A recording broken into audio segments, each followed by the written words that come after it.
नारा लगाया कि हम तो सेवक हैं, 18-18 घंटे काम करते हैं। इन्हीं लोगों के लिए किसी ने शेर कहा है कि जो सच और झूठ में दूरी है वो दूरी समझते हैं। सियासी हाकिमों की हम भी मजबूरी समझते हैं, वो अपना हक समझते हैं निवाला छीन लेने को।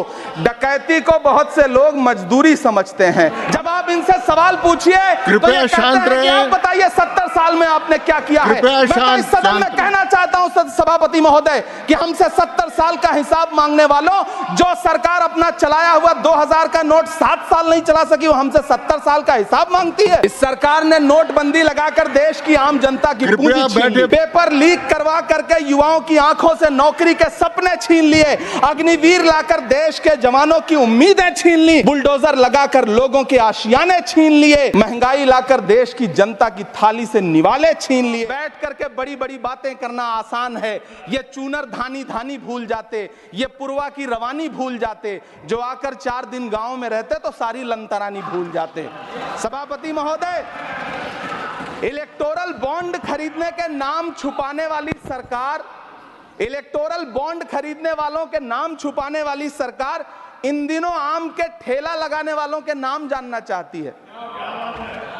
मुझे तो होटलों, ढाबों या आम के ठेलों पर नेम प्लेट लगवाने वालों से पूछना है कि कभी खून की बोतल पर देखा है किसी का नाम लिखा हुआ? मुझे पूछना है कि क्या कोरोना के दौरान अपनी उखड़ती हुई सांसों के लिए ऑक्सीजन तलाशने वाले किसी इंसान ने ऑक्सीजन लाने वाले किसी इंसान से पूछा था कि ऑक्सीजन लाने वाला इंसान हिंदू है या मुसलमान है? मुझे पूछना है कि लावारिश लाशों के लिए कोरोना में कांधा देने वाले, चिताओं के लिए लकड़ियां सजाने वाले किसी इंसान से पूछा गया था उसका नाम, उसका मजहब? लेकिन इन दिनों पूछा जा रहा है। सभापति महोदय, अफसोस देश के प्रधानमंत्री जी ने कभी न टूटने वाली चुप्पी ओढ़ ली है। सभापति महोदय, जनता ने 63 सीटें कम क्या कर दी, ये सरकार तो अमृतकाल का नाम लेना ही भूल गई। ये भूल गई है अमृतकाल को, ये भूल गई है मनरेगा को, ये भूल गई है मौलाना आजाद नेशनल फेलोशिप को, ये भूल गई है मणिपुर को, ये भूल गई है महाराष्ट्र को। सभापति महोदय, मुझे वित्त मंत्री जी से पूछना है कि वो जो कुछ साल पहले 100 स्मार्ट सिटी बनाने का ढोल पीटा गया था, सुना है उस ढोल में पानी भर गया है, इसीलिए आपने उसका नाम बदल करके सिटीज ऑफ ग्रोथ हब्स रख दिया है।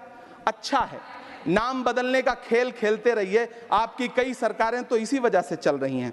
इस सरकार को पढ़े लिखे लोगों से दिक्कत है सभापति महोदय, इसीलिए इस सरकार ने यूजीसी का बजट 66% कम कर दिया है। वाह इस सरकार। सभापति महोदय, मैं वित्त मंत्री जी के संज्ञान में लाना चाहता हूं कि किशनगंज में एएमयू सेंटर के पास 224 एकड़ जमीन है। यूपीए सरकार ने सोनिया गांधी जी की अगुवाई में 136 करोड़ रुपए एएमयू किशनगंज सेंटर के लिए सेक्शन किए थे, लेकिन आपकी सरकार ने पिछले 10 साल में उस 136 करोड़ में से सिर्फ 10 करोड़ रुपया रिलीज किया है।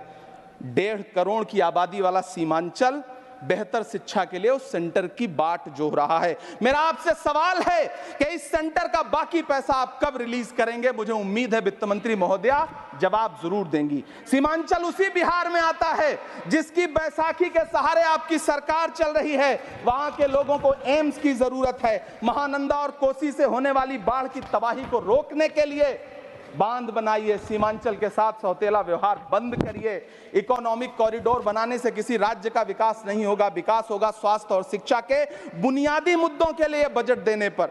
सभापति महोदय, एक तरफ तो इस बजट में पीएम आवास योजना के तहत 3 करोड़ अतिरिक्त मकान देने की घोषणा है और दूसरी तरफ लखनऊ के अकबर नगर में 1280 वो मकान हैं जिन्हें रिवर फ्रंट बनाने के नाम पे बुलडोजर से जमींदोज कर दिया गया।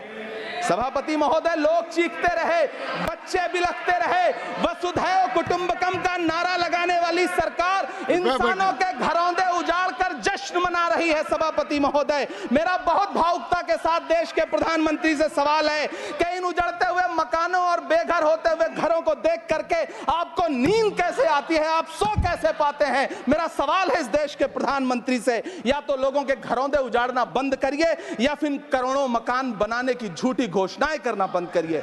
यह बजट झूठ का पुलिंदा है, यह बजट आपके पिछले साल के बजट का कट कॉपी पेस्ट है। यह बजट हमारे चुनावी घोषणा पत्र की नकल करने की एक बेईमान कोशिश है। लेकिन कहावत है ना कि नकल के लिए भी अकल चाहिए। मेरे हाथ में एक तरफ न्याय पत्र है जो हमारा है और दूसरी तरफ अन्याय पत्र है जो आपका है। इस सरकार को आलोचना सुनने की आदत नहीं है सभापति महोदय। जब आप इनसे सवाल पूछिए तो ये कहते हैं कि आप बताइए 70 साल में आपने क्या किया है। मैं तो इस सदन में कहना चाहता हूं सभापति महोदय कि हमसे 70 साल का हिसाब मांगने वालों, जो सरकार अपना चलाया हुआ 2000 का नोट 7 साल नहीं चला सकी, वो हमसे 70 साल का हिसाब मांगती है। सभापति महोदय, मैं अंत में आपसे यह कहना चाहता हूं, यह बजट बैसाखी पर टिकी हुई सरकार का कुर्सी बचाओ बजट है। इस बजट में राज्यों के साथ, किसानों के साथ, नौजवानों के साथ, महिलाओं के साथ, देश के मिडिल क्लास के साथ अन्याय किया गया है और इस अन्याय का खामियाजा आपको महाराष्ट्र, हरियाणा और झारखंड के चुनाव में भुगतना पड़ेगा। सभापति महोदय, इस सरकार ने नोटबंदी लगाकर देश की आम जनता की पूंजी छीन ली। बैठे नहीं बोले, कृपया टैक्स लगा करके छोटे व्यापारियों के कारोबार छीन लिए, पेपर लीक करवा करके युवाओं की आंखों से नौकरी के सपने छीन लिए, अग्निवीर लाकर देश के जवानों की उम्मीदें छीन ली, बुलडोजर लगाकर लोगों के आशियाने छीन लिए, महंगाई लाकर देश की जनता की थाली से निवाले छीन लिए और नारा लगाया कि हम तो सेवक हैं, 18-18 घंटे काम करते हैं। इन्हीं लोगों के लिए किसी ने शेर कहा है कि जो सच और झूठ में दूरी है वो दूरी समझते हैं। सियासी हाकिमों की हम भी मजबूरी समझते हैं, वो अपना हक समझते हैं निवाला छीन लेने को।